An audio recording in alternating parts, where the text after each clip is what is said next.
Welcome back to What Arty Noobs with General Disturbance. This is a Valentine II. It's a tier 4, I think it's a tier 4, Russian premium light tank. It's located on the north spawn of Steppes, and it's under the command of Horrorfiend of the BLDMN clan. Time to roll out. Game on! Okay, they produced 8,000, well over 8,000 Valentines in total, and 3,782 of those were Valentine IIs and made their way over to Russia. They were actually used in the Battle of Moscow when the Germans reached the outskirts of the town. 2,394 of those came from Britain, 1,388 from Canada. That guy's moving very quickly, but he is a Panzer 1C. Now the gun is actually a 45mm, it's an F-95 gun. It's one of the Soviets' own guns that they actually retrofitted onto the vehicle. Of course the British had different guns. They had the 40mm or 2-pounder gun on their ones. The Valentines are a very sturdy hull. It's a development of the cruiser tank, the A-10, and it's actually a infantry tank. It's actually designed to accompany the infantry and walk at their speed, but it's incredibly well armoured. Now the Mark II actually has a diesel engine, and that was good for the Russians as well, because of course diesel engines were much better and easier to keep operating in a cold weather environment.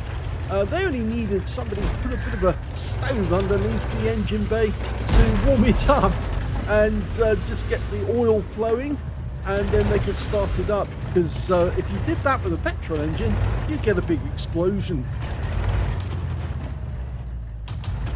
It's being very cautious at the moment, but the Valentine II is actually quite a difficult tank to earn a lot of credits in, because it doesn't have much in the way of alpha.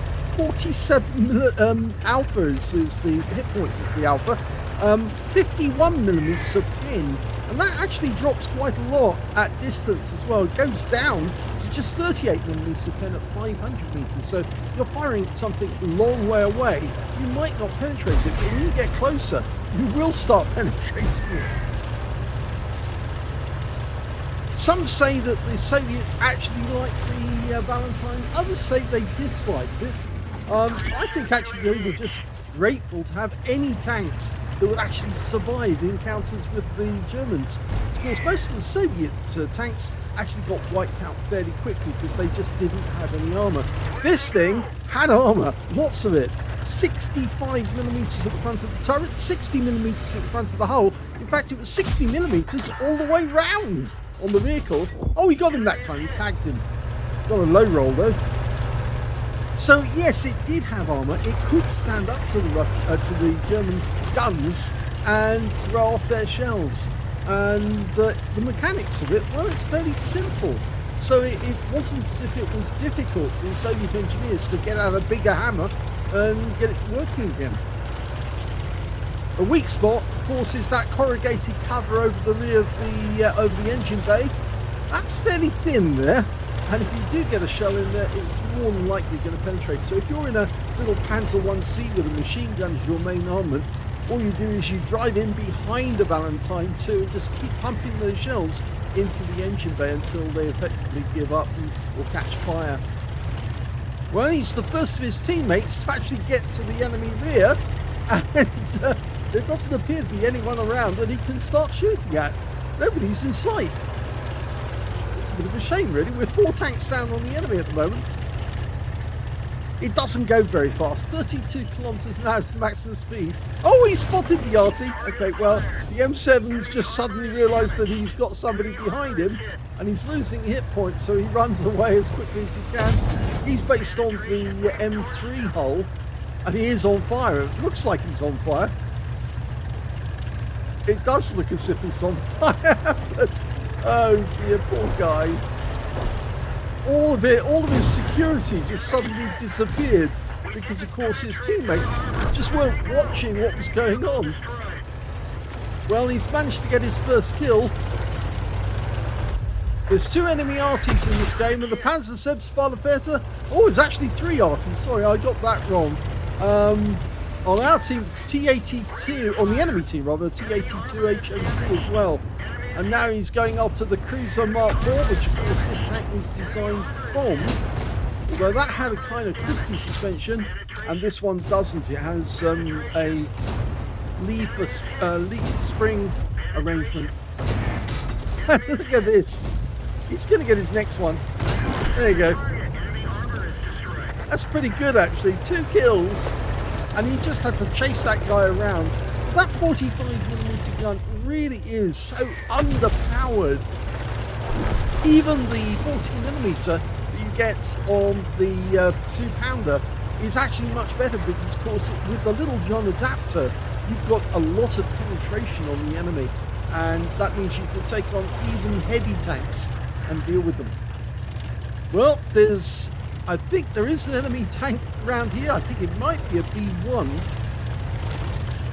Where is it? It looks like he's driven towards the cap area. And there he is at distance. Well, first shot didn't work. The other good thing about this tank is its reload time. By the book, it's only 2.19 seconds per shot. You can see here, it's got it down to 2.01, so it's 1 shell every 2 seconds. It's very fast firing, but it does carry a lot of shells, so 120 in total. Oh, and the Arty's definitely trying to have a go. And that's pretty good accuracy for a T-82 HMC. He only has a 105mm. Well, we did get that B1. We killed him whilst receiving a round from the T-82. We've now got to get back to the cap. There's only 1 in the cap at the moment, but we're only 1 of 2 left remaining, and that means we're outnumbered 2-1.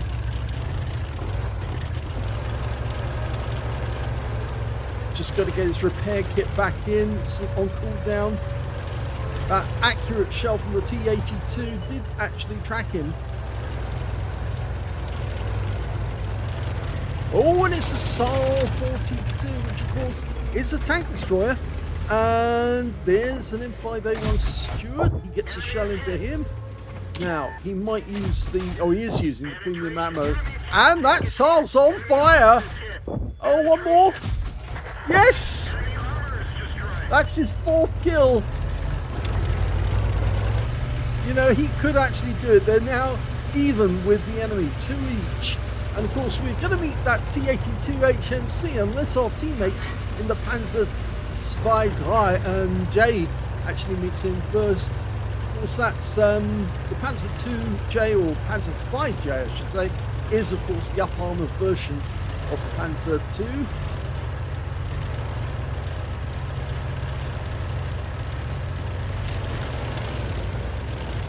Well, there's only 1 enemy left now. It's the Samur S-35.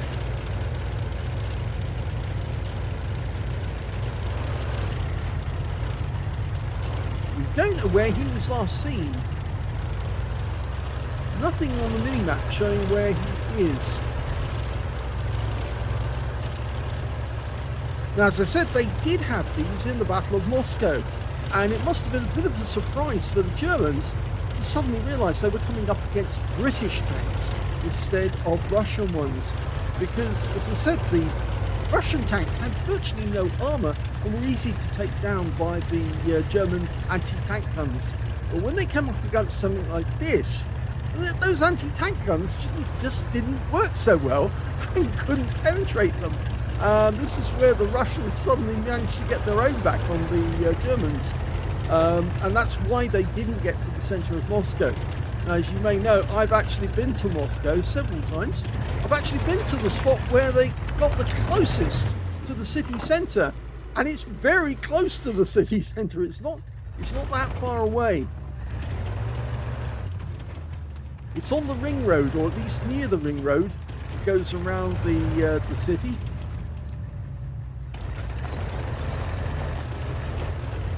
There's a big monument in the middle of the road that marks the spot where the Germans got the closest.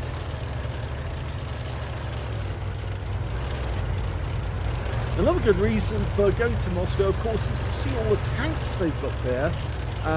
Not only at Kubinka, but also... Oh, there he is! And, of course, the ones they got in the open park at Gorky Park. Absolutely fantastic.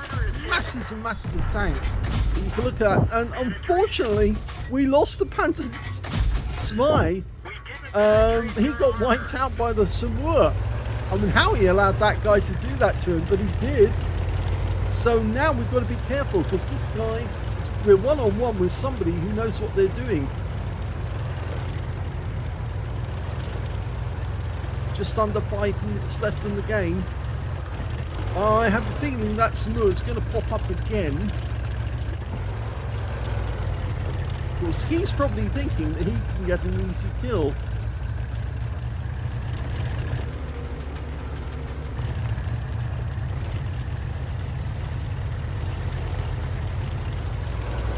Horrorfiend actually does have good performance. Got a 52% win rate, which is actually pretty desirable. Shows he's better than most.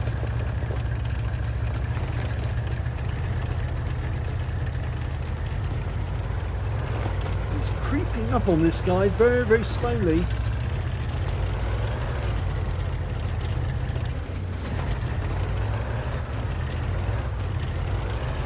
Going around the houses to do it, but he is now about as close as he can get to get a proximity spot. And no, so he's not up high. I thought he would actually pop up again to try it.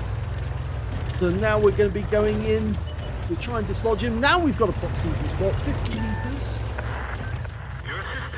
And somebody wants to platoon with us. Okay, right, well... Let's see.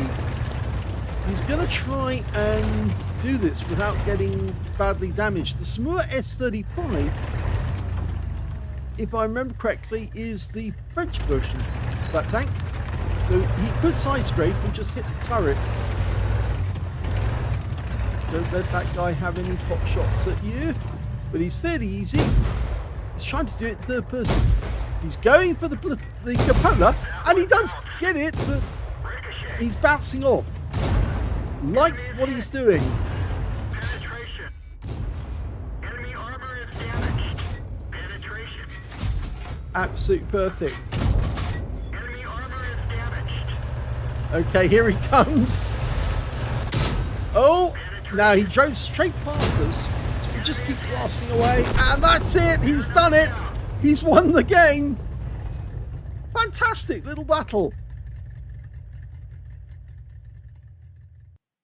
Here's the end of battle results, and that was an ace tanker game for Horrorfiend of BLDMN in the Valentine II. Well done indeed. He did get a fighter badge for getting at least 4 kills. In fact, he got 5, which is 1 short of the Top Gun and 1/3 of the enemy team. In fact, it would have been nice if the Panzer Zwei Aslains J had actually given him the kill on that T-82, because it would have given him the Scoochies and the potential to actually get a Top Gun as well. But he didn't. He was selfish. He took the kill for himself. And unfortunately, that meant that Horrorfiend was only able to get 5 in this battle. But he did get a duelist as well for taking down 2 tanks who damaged him. Fire for effect for doing more damage than the hit points for his own vehicle. Bruiser medal for getting at least 5 critical hits. In fact, in this game, he got 10. And he got the high caliber for dealing the most damage in this game overall. At least 20% of the enemy hit pool. And his win rate was 12,741, which is very good for a tier 4 game. Let's have a look at the team score. Well, we can see he got the highest damage of 1,729. Second highest damage turns out to be the Panzer B Zwei on his team, which had 1,188. And the third highest damage, well, that actually went to the Saal 42, who had 1,168. That guy managed to get a cool-headed. The B1 got a cool-headed. The Matilda got a cool-headed. And the Panzer Zwei Aslains J, and there was 2 of them. Oh no, it was only 1 on our team. He got an All-X medal and a Top Gun. So I suppose, yes, he wanted the Top Gun for himself. So that's why he was selfish in the end. Anyway, when it came to kills, we can see the Top Gun earned the Panzer Spy the top position. He got 6. Then we've got Horrorfiend getting 5, and 4 kills going to the M5A1 Stuart on the enemy team. And when it came to base XP, he's at the top with that one. So he's got the top in 2 of the columns and second place in the number of tanks killed. 1,369 base experience points went to Horrorfiend. 1,230 went to the Panzer Spy Aslains J. And they were the only 2 players who managed to make it over 1,000 base, with the Panzer B Spy getting 891. He fired 57 rounds. Well, as I said, the ammunition in this thing, you have 120 rounds. So you've got plenty to spare. 43 direct hits on the enemy, 36 penetrations, 1,729 hit points of damage, of which 393 were at more than 300 meters. So most of the damage at close range. 15 hits received from the enemy, only 4 of which actually penetrated, 10 non-penetrations, and 3 hits by way of splash damage. Most of those coming from, well, all of them actually coming from the T-82 HMC. 450 hit points of damage blocked by armor. 2 enemy vehicles spotted, 7 enemy vehicles damaged, 5 killed, and 14 hit points of damage assistance in that game, or spotting assist. And he got 4 defensive points when he reset the cap with the SAL sitting in it. On a premium count, he actually made a profit of 119,341 credits. That's pretty high for a tier 4 tank, but he got 92,018 for Holy Ops in this one, and he got 3,080 experience points out of it again. So a very good game. Here's my bloody Valentine, he called it. No, it's not a swear word. It's just referring to the fact that there was a lot of blood in this one, or rather that it's a Valentine. Well, it's you know it's a Valentine gift. Anyway. What a great game. I hope you enjoyed that one. If you did, please give this video a like. Do subscribe to our channel. Leave a little comment down below because it feeds the algorithm. And thank you for watching.